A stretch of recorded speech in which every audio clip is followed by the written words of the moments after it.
Lietuvos kaimai. Tai vietos, kuriuose laikui nepavaldžios tradicijos susitinka su naujomis galimybėmis. Čia, tarp senų medinių namų, tyliai ošiančių miškų ir triūsiančių žmonių prasideda mūsų kelionė.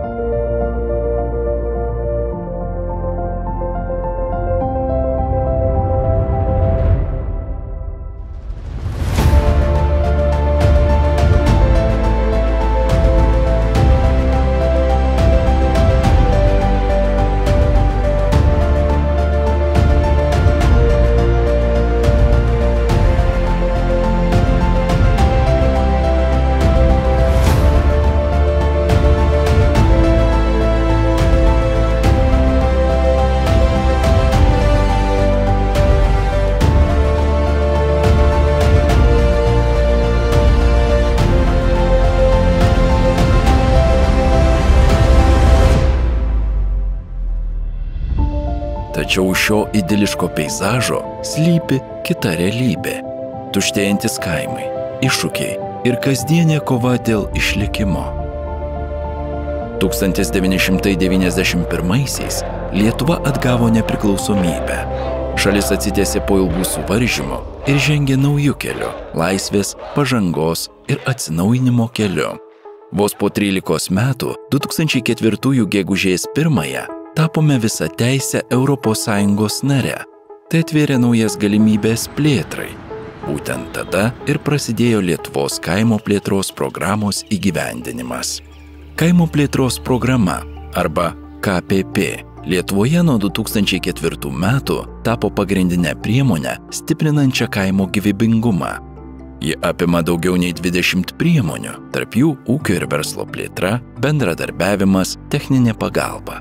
Tačiau ši istorija yra apie priemonę, kuri iš esmės pakeitė kaimo veidą. Šiaip tai galvojant apie tą praeitį, kai prasidėjo VVG, tai iš tikrųjų viskas prasidėjo nuo to, kad Lietuva ruošėsi stoti į ES ir kaimiečiam mums buvo labai aktualu išgirsti apie tokią lyder programą.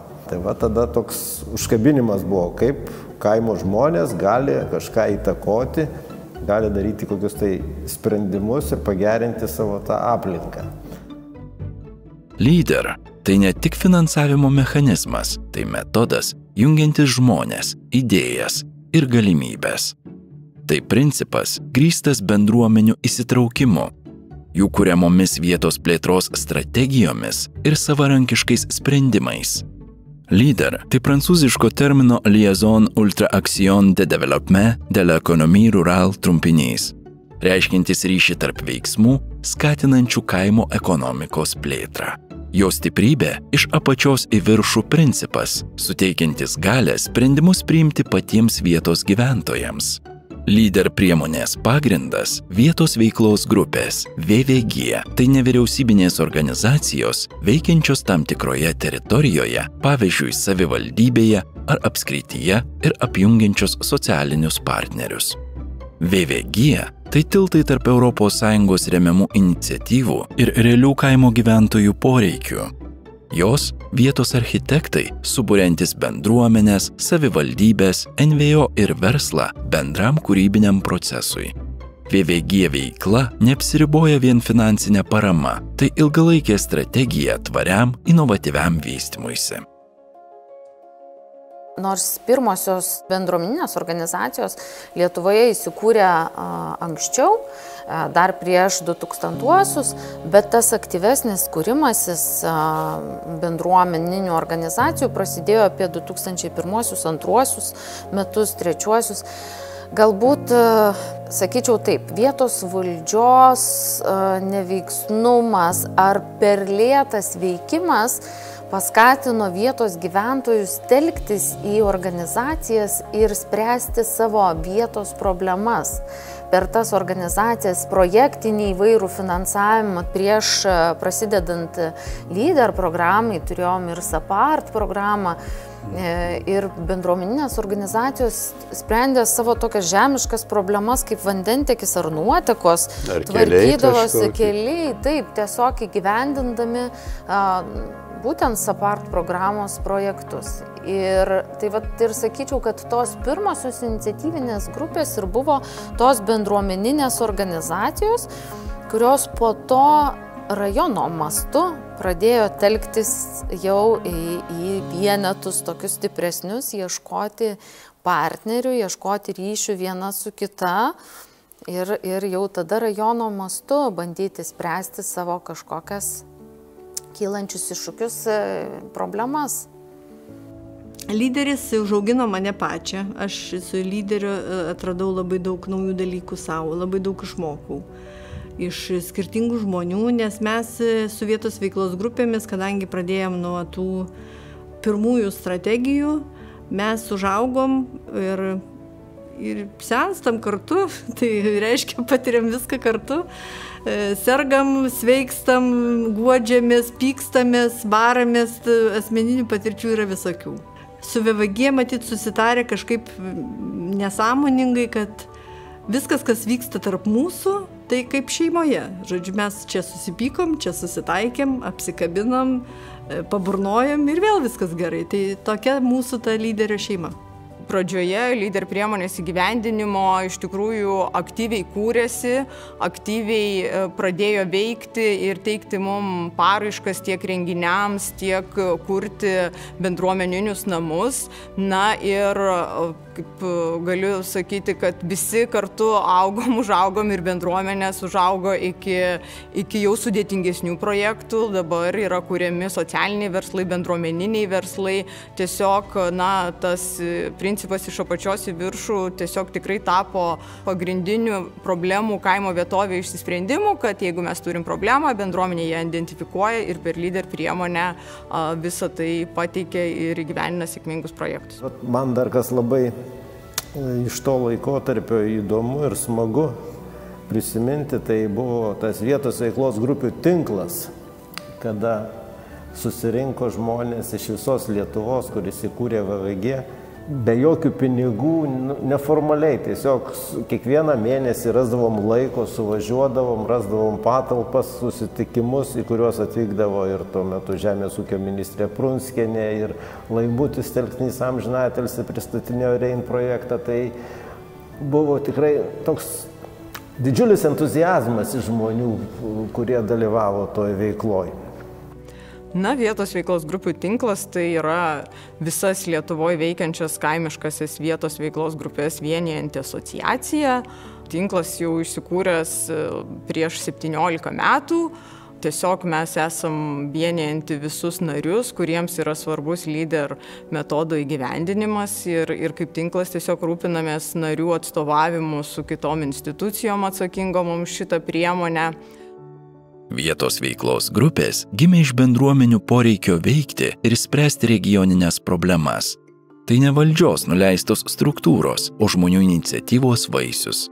Vienydamos vietos gyventojus, bendruomenės, verslą ir savivaldą, jos padėjo pamatus naujam požiūriui į kaimo vystymąsi. Pirmieji susitikimai, pirmosios vizijos – tai buvo žmonės, kurie tikėjo, kad pokyčiai yra ne tik reikalingi, bet ir įmanomi. Pasirašyti dokumentai tapo kelrodžiu, vedančių į tūkstančius vietos projektų, šiandien keičiančių daugybės kaimo bendruomenių gyvenimus. Per šiek tiek daugiau nei 20 metus lyder Lietuvoje tapo viena stipriausių kaimo plėtros priemonių. 2004-2006 metai – tai bandomasis lyder plus etapas, pirmieji žingsniai, kūrėsi pirmosios 28 vietos veiklos grupės, įgyvendinta 10 vietos plėtros strategijų. 106 projektai, finansavimas 2,4 milijono eurų. 2007-2013 metai lyder metodas tapo visavertė priemonė. Pagrindinis prioritetas šiame etape buvo kaimo infrastruktūros atnaujinimas, bendruomenių centrai, viešosios erdvės, kultūros paveldo objektai. Susiformavo 51 VVG, įgyvendinta daugiau nei 3300 projektų, skirta 137 milijonų eurų parama ir sukurtos 423 naujos darbo vietos. 2014-2020 metai. Lyder priemonė iki pat 2023 metų įgavo dar aiškesnės kryptis. prioritetu tapo darbo vietų kūrimas, vietos ekonomikos stiprinimas ir socialinis verslumas. Veikia 49 VVG, išmokėta 134,5 milijono eurų, įgyvendinta 1500 projektų, sukurta beveik 1900 naujų darbo vietų.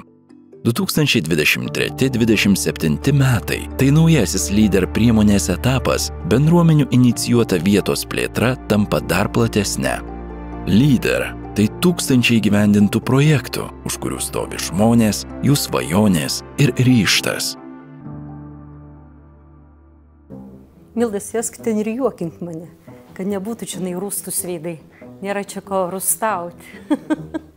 Aš atsimenu, kai atėjau į vietos veiklos grupę, čia tuo metu pirmininkavo mano kolega irgi žemės ūkio skyriaus specialistas Valentinas ir jis man papasakojo tokią istoriją, kad jis buvo Danijos miestelį, su žemės ūkio skyriaus specialistais ir ten pasakojo bendruomenės atstovai, kad vyrai kiekvieną savaitę ketvirtadieniais renkasi į to miestelio alaus barą ir kartu aptaria bendruosius reikalus. Kur ką reikia padaryti, kur reikia kokias duobes išlyginti, kur ką reikia padažyti, kur ką sutvarkyti. Ir jiems nereikia kreiptis į jokias valdžios institucijas, tiesiog jaučia atsakomybę už savo gyvenamąją aplinką ir ką norėtų ten matyti. Tai mano galva vietos veiklos grupės ir bendruomeninės organizacijos, jos sudaro daugelį narių vietos veiklos grupės. Tai jų pagrindinis dalykas ir yra pasirūpinti, stengtis pasirūpinti patiems, matyti savo aplinką, matyti kaimynus, matyti kur ko reikia, kad žmonės norėtų gyventi miesteliuose ir kad jie tiesiog nenyktų. Dėl VVG įgyvendintų projektų keičiasi kaimas, darosi gražesnis, sumanesnis, įdomesnis. Kiekvienais metais matuojame pasiekimus įgyvendintų projektų skaičiais, sukurtomis darbo vietomis, išlaikytomis darbo vietomis. Tačiau matom, kad šiandien dienai to nepakanka.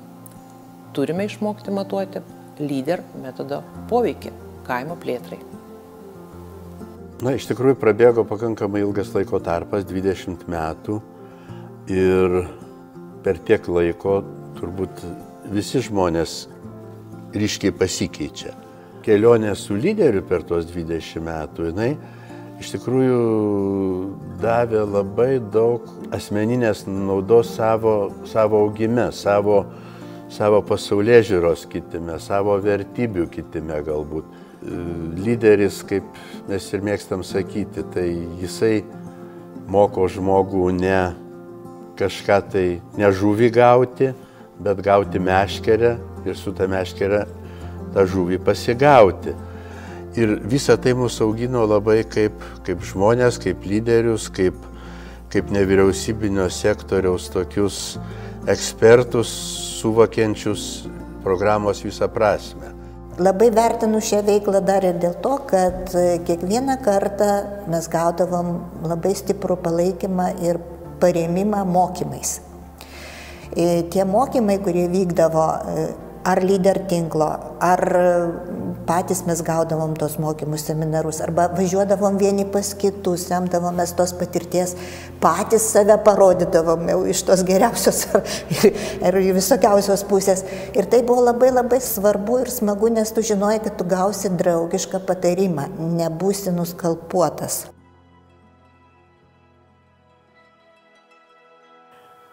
Daugiau negu prieš 10 metų mano šeima kartu su brolio šeima svajojo apie gyvenimą kaime. Kad mes tuo metu gyvenome Vilniuje ir mums norėjosi įsikelti ir gyventi gamtos ritmu, kur galėtume daryti veiklą, kuri būtų mūsų širdžiai labai artima. Istorija, Lietuvos istorija buvo ir man, ir mano broliui visada labai svarbi tema ir mes sugalvojame, kad norėtume pasakoti apie Lietuvos istoriją patyrimo būdu, per edukacijas, per virtuvę, per karybą ir pasirinkome vikingų laikus, vikingų amžių ir save taip pasivadinome vikingų kaimu. Mums šitas iššūkis pavyko, džiaugiuosi ir didžiuojuosi savo komandą, kad mes galime parodyti kitą istorijos puslapį, Kernavės istorijos puslapį, ir patirinėti tą istoriją jau pasivaikščiojant su didikais, papotaujant su didikais, susipažinstant, kaip jie atrodė ir ką jie valgė. Dabar čia gyvena 7 seneliai, jie savarankiški, labai mėly. Šie žmonės labai stipriai pakeitė gyvenimą mano šeimos. Ypatingai tai aišku mano, nes aš dažniau su jais būnu. Jie tiesiog tokį įnešė meilę, ramybę. Išmokau tiesiog mylėti žmonės ir tiesiog, kad jie yra šalia. Ir didžiausia palaima yra, kada darbas patinka, kai ateina, tave apsikabina žmogus, pabučiuoja, galiausiai mato, kada esi pavargęs, tau sako, eik pailsėk. Arba eina už tave pasimeldžia, už tavo šeimą. Tai yra kažkas tai tokio. Šio projekto dėka mes galėjom įsigyti nemažai baldų ir televiziją dar turim naują, didelių ekranų, gali seneliai žiūrėti serialus, bet daugiausiai žinia žiūri. Įsigijom visą virtuvinę įrangą, tiesiog ir spintos miegamieji, lovos, pilnai viskuo mūsų aprūpino šitas projektas, nes čia buvo tušti visai kambariai ir jie buvo net neįrengti, tai tiesiog mes nuo nulio viską pradėjome ir labai esam patenkinti, mūsų labai buvo komanda puikiai. Tiesiog mes džiaugiamės dabar, ką turime ir gyvenam tuo. Lavender Village įsikūrė 2010 metais ir palaipsniui, po truputį atsirado ir visa poilsiavietė. Tai pirmus metus dirbome turėdami tik tai 3 kambarius poilsiavietėje, kas pasirodė iš tikrųjų mažoka ir norėjosi užimti svečius ne tik vasarą, bet ir žiemą, nes vasarą tai taip gamta graži, šilta, saulė šviečia, visada svečių yra, tačiau žiemos laikotarpiu pasidaro sudėtinga prisikviesti. Kadangi sugalvojame įsirengti papildomus 2 kambarius, paskaičiavome, kad savų lėšų tam nepakanka, todėl sugalvojame kreiptis su paraiška, gauti paramą. Ir mums pavyko, bet kokiu atveju visą tai labai pasiteisino ir dabar be galo džiaugiamės, kad ėmėmės šito projekto. Kiekviena pokyčio istorija turi savo iššūkius ir kartais jie atrodo neįveikiami. Rodos COVID-19 pandemija buvo didžiulis visų laikotarpių išbandymas. Planai keitėsi, reikėjo ieškoti naujų būdų, kaip išlikti ir veikti, nesustabdyti veiklų, nors viskas aplink buvo priverstinai sustabdyta. Bet VVG, vietos bendruomenės, parodėme savo stiprybę, adaptavomės, augome ir pasidarėme tik stipresni. Prisitaikėm, mes tikrai prisitaikėm, buvo sunkus laikai projektam, tikrai COVID laikas buvo sunkus verslui, tos veiklos uždraustos, mums buvo tikrai 2 ar net 3 daugiau darbo, tai yra gilintis, kaip dabar pakeisti sutartis, ką dabar daryti, ar čia jie visai galės įgyvendinti, ar čia jie nutraukti visi, ten ir streso būdavo, aš juokauju kartais, kad vietos veiklos grupės kartais ir psichologinį darbą atlieka, tai yra teikia psichologinės konsultacijas projektų pareiškėjams. Tai čia tikrai. Ateitis nėra parašyta, ji kuriama šiandien, kuriama žmonių, kurie tiki savo bendruomenėmis, kurie mato prasmę veikti. Vietos veiklos grupės turi aiškią viziją. Tęsti pradėtus darbus, įtraukti daugiau jaunimo, skatinti tvarius projektus ir stiprinti vietos identitetą. Tai nėra tik svajonės, tai konkretūs planai jau šiandien keičiantis Lietuvos kaimus. Šis pasakojimas ne apie praeitį, jis apie ateitį, apie tai, kaip kiekvienas gali tapti pokyčių dalimi. Bet vieną širdį giliai turiu tokį džiugesį ir jį saugau ir labai juo pati save gydau ir keliu rytą kiekvieną, kad aš turėjau tą VVG laikotarpį savo gyvenime. Ryščiausi turbūt, todėl kad tai, kaip ir sakiau, tai nėra vien darbas, tai yra gyvenimo būdas. Lyderis yra nenuobodus, bet kuriam jaunam žmogui galėčiau pasakyti, kad darbas Žemės ūkio ministerijai gali būti nuobodus, bet jeigu tu ateisi ir dirbsi su lyderiu, tai tu tikrai neturėsi kada nuobodžiauti. Dėl įvairių priežasčių, dėl isterijos priepuolių, turbūt plačios partnerystės, kai mes kalbam apie begalinės investicijas, tai čia mes, sakau, pradedam nuo dronų ir baigiam fermom ir kažkokiam žolėm. Žodžiu, pas mus tas diapazonas tiek platus, kad tu pats negali būti siauras ir tiesiog privalai labai plačiai apie viską kalbėti. Perkratai savo aplamai gyvenimą jau tokiam amžiui, ką tu čia tam gyvenime nuveikiai, ką padarėjai. Nu ir kai pagalvoju, tai kad ko gero nelabai čia ką ir keistų. Vis tiek, jeigu buvo kokios pamokos, tai jos matyt buvo reikalingos tuo metu. Jeigu kažkas pasisekė, tai labai puiku. Tai ko gero ir šitas etapas vietos veiklos grupiai tikrai buvo naudingas savo tą patirtim. Aš kažkaip taip buvau nusiteikęs, kad garantuoti negalėjau, bet kad mano vaikai gyvens kaime. Tai ta veikla, kurią aš dariau, aš ir galvojau, kad jeigu kažkas bus geriau kaime, tai bus geriau kartu ir mano vaikam. Tai, o kodėl nesakot, kaip vadinasi tas kaimas? Kaip? Kur gyvenat jūs ir jūsų vaikai? Tai dabar čia toks neoficialus, nors žemėlapį įrašytas, tokia Šironija yra. Tai... Nuo pavardės Šironas, Šironijos kaimas dabar. Kaip jau minėjau, man šis kelias yra mano savasties dalis. Aš iš tiesų, kaip buvau išmokyta pirmininko Valentino istorijos apie Danijos ūkininkus, taip ir likau įsitikinusi, kad tik žmonės gyvenantis kaiminystėje gali vienas kitam efektyviausiai padėti. Ir todėl visi turime daug daryti, kad tie kaimai išliktų ir kad juose būtų jaunų žmonių įvairių profesijų, kad mes iš tiesų vieni kitiems galėtume padėti. Pavyzdžiui, senjorai galėtų tuo metu prižiūrėti vaikus, o jauni žmonės padėti senjorams susitvarkyti tenai namų reikalus. Aš tokią sandraugą tikrai tikiu.